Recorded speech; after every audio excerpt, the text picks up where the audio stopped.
vazamento de imagens íntimas, fofocas maldosas, inibição do comportamento feminino. Casos de violência de gênero entranhados há muito tempo nas escolas brasileiras. Casos que ganham agora uma nova camada, assustadora e cada vez mais comum à medida que a inteligência artificial se torna cada vez mais acessível. Eu sou a Giovana Castro e este aqui é o Durma Com Essa, o podcast semanal de notícias do Nexo.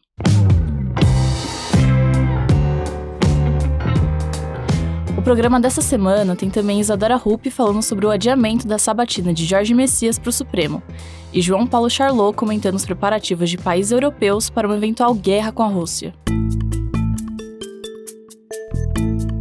O que esse bot pode fazer? A IA permite que você remova qualquer roupa desnecessária de qualquer imagem. Essa voz que você ouviu é de uma inteligência artificial, lendo um anúncio comum na internet. É uma entre tantas mensagens convidando usuários a usarem ferramentas de IA para criar deepfakes sexuais, imagens que também são conhecidas como deep nudes. Não é difícil encontrar esse tipo de ferramenta, também não é difícil usar. Com apenas alguns toques na tela, ou cliques no computador, pessoas comuns conseguem usar bots em aplicativos ou sites para gerar pornografia falsa de graça. Talvez você já conheça as deepfakes, principalmente quando a conversa gira em torno de políticos. São aqueles vídeos feitos com inteligência artificial que parecem extremamente reais, mas não são, veiculando conteúdo desinformativo. As deep nudes seguem uma lógica parecida. Uma pessoa envia fotos da vítima e recebe uma imagem ou vídeo dela sem roupa. Isso é possível porque inteligências artificiais generativas são treinadas a partir de bilhões de imagens. Algumas ferramentas impedem que os usuários gerem conteúdos com teor sexual, mas outras não. Essas ferramentas sem proibições são tecnologias de código aberto. Isso significa que o programa não está em um ambiente controlado por empresas e pode ser treinado a partir de imagens fornecidas pelos próprios usuários. Procurando alguém que possa animar essa fotografia removendo o vestido dela e seus sapatos. Qualquer coisa além disso, eu também agradeço.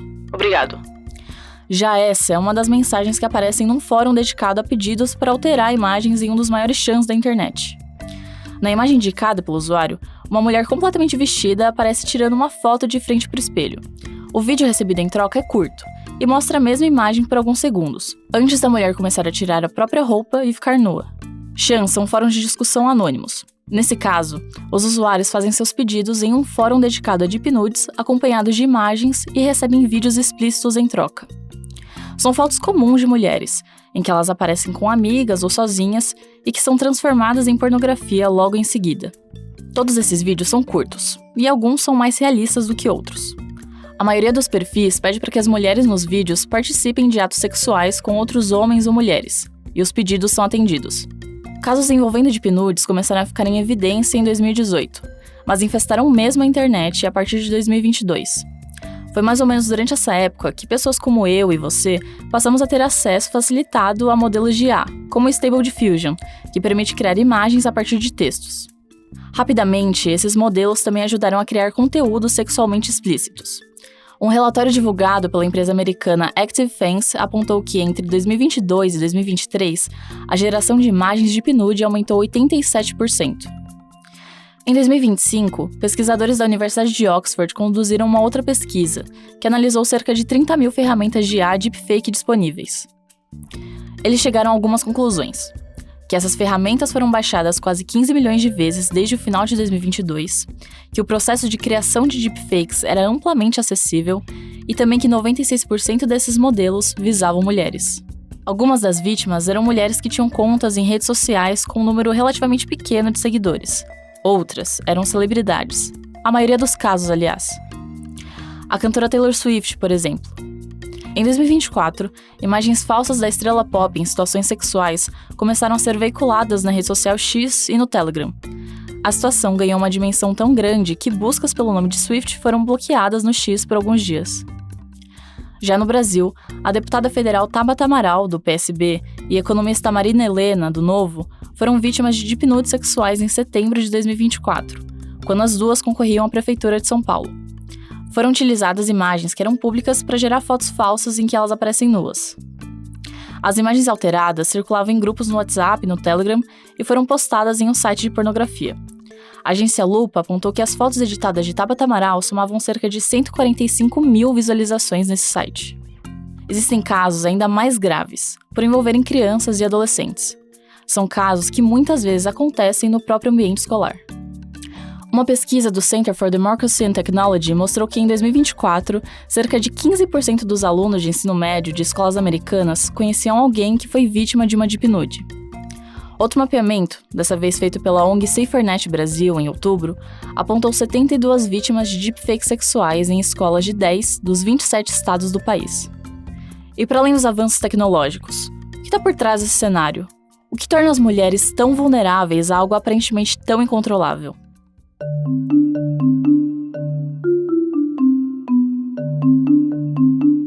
A internet nunca foi um espaço totalmente seguro para as mulheres.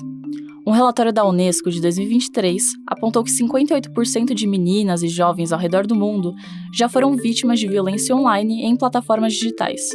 Nessa conta, entram assédios em redes sociais, divulgação de imagens íntimas, entre outras agressões. E antes mesmo das inteligências artificiais, já circulavam pela internet nudes falsos de mulheres. A diferença é que era mais trabalhoso criar esse material. Por exemplo, um agressor provavelmente precisaria de conhecimento de edição de foto para mesclar um rosto em outro corpo.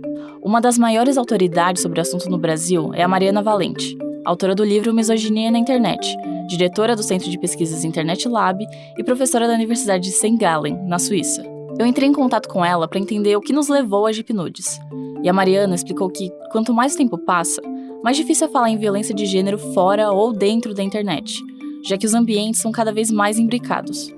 A internet facilita algumas formas de violência por causa de escala, rapidez, novas oportunidades de acesso às pessoas, de perseguição às pessoas, e tem algumas formas de violência de gênero que também são novidades da internet, né? Por exemplo, os deepfakes sexuais.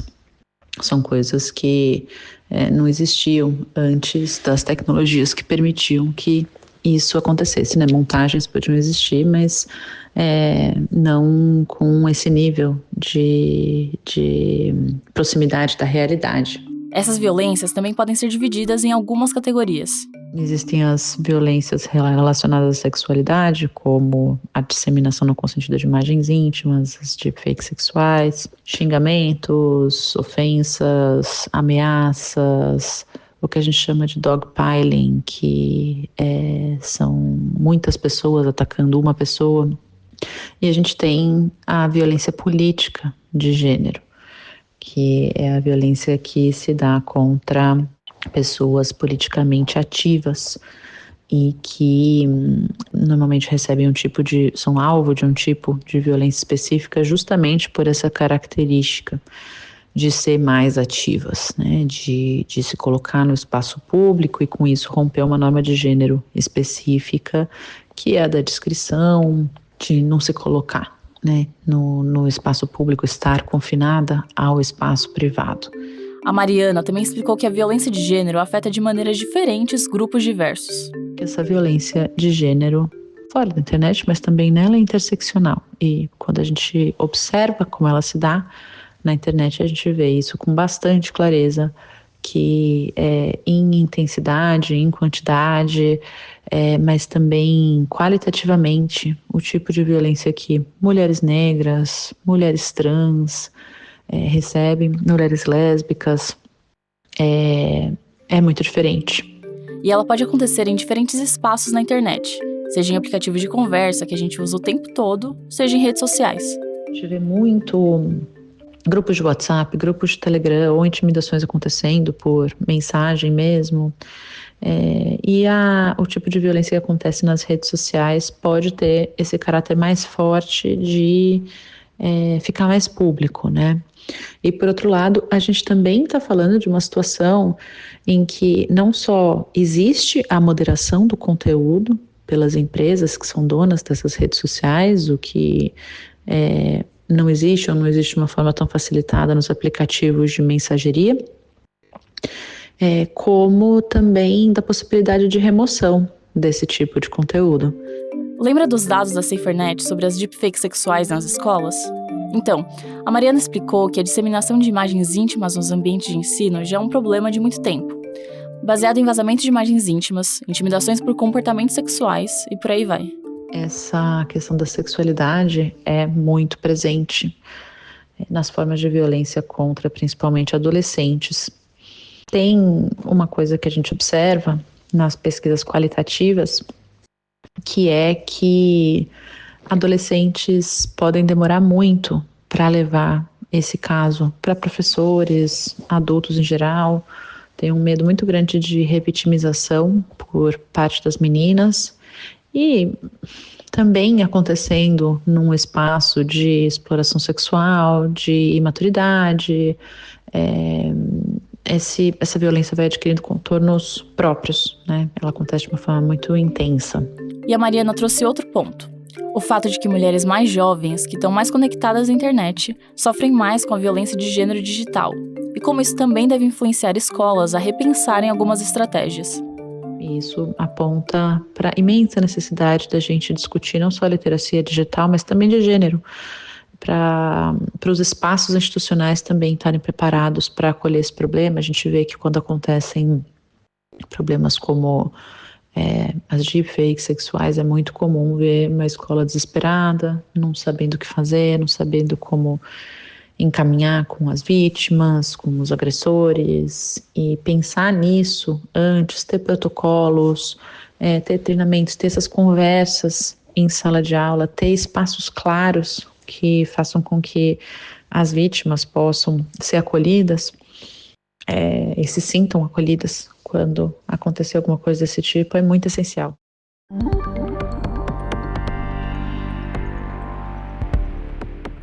O Congresso tenta acompanhar essa escalada da violência de gênero online.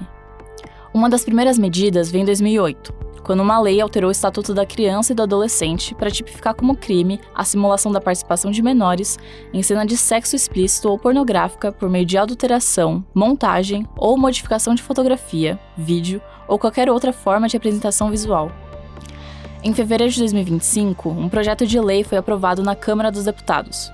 Ele criminaliza a manipulação, produção ou divulgação de imagens falsas de nudez ou atos sexuais geradas por inteligência artificial e outros meios tecnológicos. Esse projeto de lei, que ainda precisa ser analisado pelo Senado, foi apresentado pela deputada Amanda Gentil, do Progressistas do Maranhão, e prevê prisão de até 6 anos, com previsão de aumento de pena, caso a vítima tenha menos de 18 anos.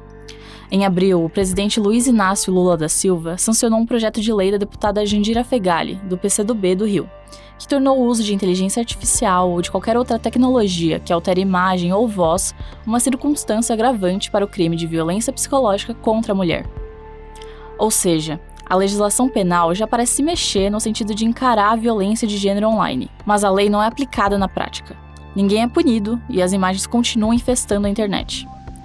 Para entender por que isso acontece, a gente voltou a ouvir a Mariana Valente. E lidar com o usuário nessa via da criminalização ainda é assim, uma fatia muito pequena de como a gente pode lidar com o problema, e a gente costuma focar muito nela e inclusive achar que se criminaliza uma conduta, o problema está resolvido. E a criminalização, claro, tem uma função, principalmente nos casos mais graves, mas tem uma crítica muito grande, principalmente pelas feministas negras no Brasil, contra o uso do direito penal para a gente lidar com problemas sociais, principalmente tendo em vista quem é preso no Brasil, quem o direito penal também protege. Tem pesquisa mostrando que, por exemplo, a Lei Maria da Penha protege melhor as mulheres brancas do que as mulheres negras. Por isso, a professora acredita que nós precisamos olhar para as legislações que regulam as redes sociais, os aplicativos de mensagens e as ferramentas de inteligência artificial. Porque a gente também precisa colocar um foco nas ferramentas que estão permitindo a criação de algumas das formas de violência. Então, por exemplo, as deepfakes sexuais, né? As ferramentas não deveriam estar permitindo a criação de vídeos sexuais de uma pessoa ou que retratam uma pessoa sem o consentimento dela. Para Mariana Valente, enquanto isso não acontecer, meninas e mulheres vão continuar sofrendo com os danos psicológicos das deep nudes. A gente tem alguns dados, tem uma pesquisa do CIGI com a Ipsos, que foi feita em 2022, que também mostra que mulheres são muito impactadas na sua liberdade, no seu sentimento de liberdade de usar as redes sociais, falar de assuntos nas redes sociais depois que sofrem violência de gênero online. Mas, em geral, a gente está falando de muitos tipos de consequência, como o comportamento online em si, mas também tem muitos casos de depressão, de meninas deixando escolas e até mesmo de suicídios, né? Tem histórias de mulheres que, por exemplo, tiveram imagens de nudez disseminadas na internet e que também ficam na vida com muito medo disso acontecer de novo, das imagens voltarem a circular. Então isso acaba virando uma coisa que persegue a vida dessas mulheres por muito tempo, né? E mesmo a marca que isso deixa, muitas mulheres ficam marcadas por esse tipo de violência. Para finalizar, a Mariana relembrou outro ponto muito importante: as camadas de prevenção e de acolhimento à vítima, que precisam ser consideradas do ponto de vista de políticas públicas. Se você tiver sido vítima de divulgação de conteúdos íntimos sem autorização, a SaferNet aponta para alguns passos que você pode seguir. O primeiro é guardar o máximo de provas possíveis, como prints ou conversas em aplicativos, que podem servir como evidência. Caso tenha intenção de processar o autor, registre o material em um tabelionato de nota como ata notarial. Esse é um procedimento feito pelo tabelião que atesta que o material é verídico. Também é preciso fazer um boletim de ocorrência na delegacia mais próxima, seja ela especializada em crimes cibernéticos ou uma delegacia da mulher. É possível denunciar o conteúdo das plataformas digitais onde ele está circulando e pedir sua remoção. Caso as empresas não façam isso, elas podem ser responsabilizadas na justiça com base no artigo 21 do Marco Civil da Internet. O Durma com essa volta já.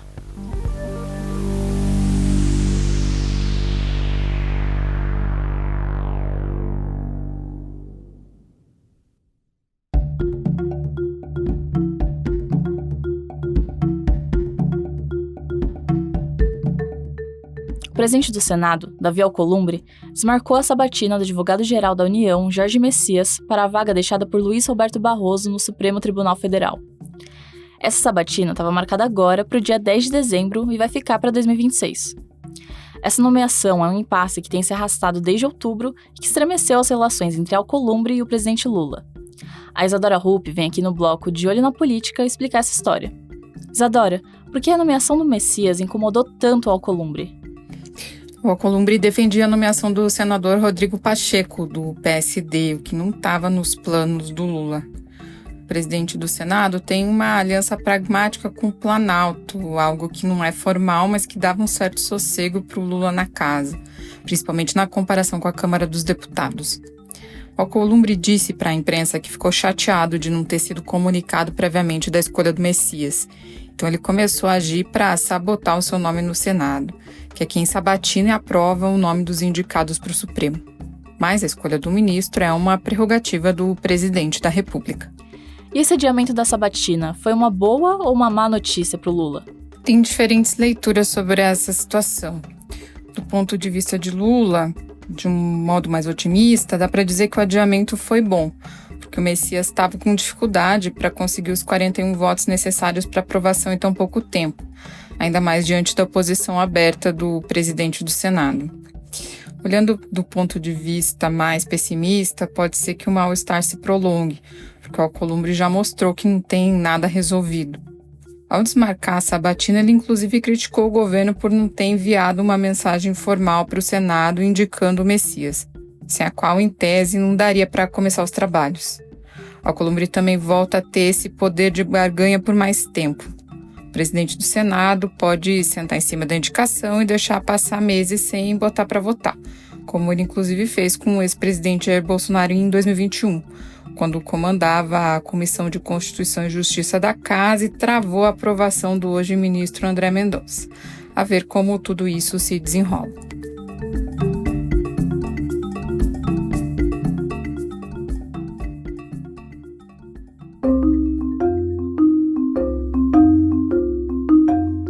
O presidente da Rússia, Vladimir Putin, recusou nessa semana uma contraproposta da Ucrânia e de países europeus para encerrar a guerra que já dura quase 4 anos no leste europeu. E ele ainda disse o seguinte: se a Europa quiser uma guerra, estamos prontos. O João Paulo Charlot fala justamente sobre a crescente militarização dos países europeus aqui no bloco Além da Fronteira. Olá, ouvintes. Olá, amigos do Durma com essa. Você sabia que a Europa está se preparando para entrar em guerra?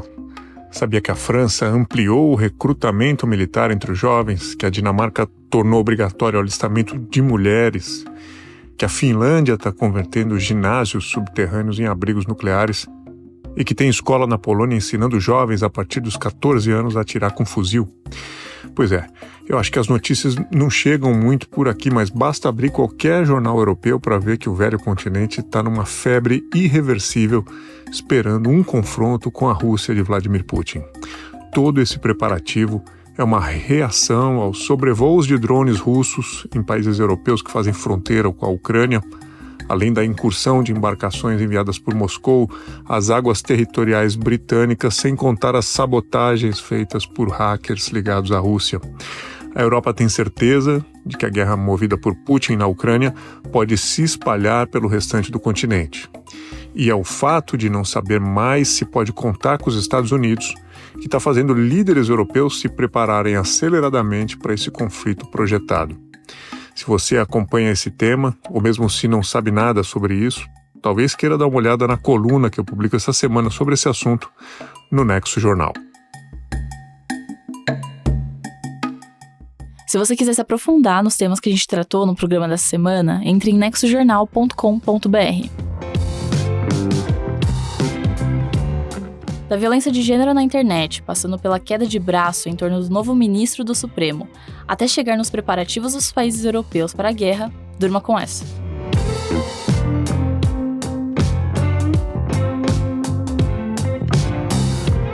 Com roteiro, produção e apresentação de Giovana Castro, edição de texto de Antônio Mami, participações de Isadora Rupp e João Paulo Charlot, produção de arte de Giovana Natália e edição de áudio de Bruno Bimbati, termina aqui mais um Durma com essa.